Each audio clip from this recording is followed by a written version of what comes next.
Mirjam Nikolai, palju õnne Balti liigas 72-60 võit Tekleksi üle.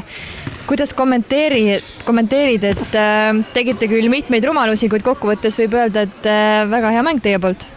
No hea mäng ei olnud küll kindlasti, aga tegime vähemalt olime vastastest täna paremad, et piisas ka sellest, et ju siis olime võib-olla lauas üle, ma ei ole täpselt statistikat näinud, aga kindlasti see oli meie jaoks väga-väga oluline võit, et nüüd on paar sammu jäänud, et on suur võimalus saada Balti liigas edasi ja et see oli kindlasti väga oluline ja kõik olid täna väga valmis selleks mänguks.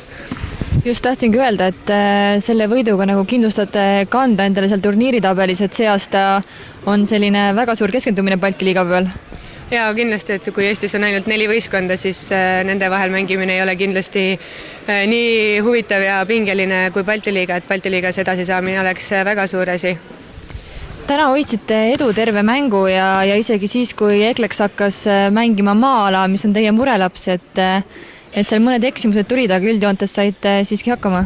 No eks me oleme harjutanud ka seda, et on ju eelmisest hooajast juba teada, et maa-ala on see probleemne koht meil olnud ja oleme harjutanud, et pigem oli siin palli ületoomisega ja maa-ala pressinguga probleeme, kuid rünnakul saime hakkama, ma arvan. Mis nagu tood välja sellised teie tugevad ja nõrgad küljed täna? Kindlasti laud ja korvialune mäng, et Ashley ja Trine olid väga tugevad mõlemad seal korvi all täna ja kaitses ka ei olnud just kehv mäng, et lasime neil visata 60 punkti, mis ei ole nagu väga halb. Samas kui vaadata statistikat, siis laud on võrdne, võitsite 1 punktiga. No tavaliselt me kaotame kuskil 10-5 punktiga, nii et võrdne laud on juba ilmselt meie eelis. Selge, aitäh! Triin Tepo täna siis Balti liigas kaotus 60-72 Tallinna Ülikoolile. Mis ütlete, mis teil juhtus? Mis oli ikka juhtus, et põhimõtteliselt põhiline oli see, et me ei mänginud lihtsalt kaitses. Lasime neil päris palju visata või niimoodi. Ise rünnakul ei saa mitu korda mängu üles võetud ja paime mööda ka, et viskeprotsent ei olnud nagu kõige parem ja küllap ei olnud siis meie päev täna. Nagu hea. Millest see tingitud on, et asjad ei toimi? Ma ei oska öelda selles suhtes, terve võistkond oli valmis mänguks ja me vaatasime kõik rääkisime läbi omavahel ja kõik olid keskendunud ja niimoodi, et ma ei oska nagu praegu niimoodi emotsiooni pealt öelda.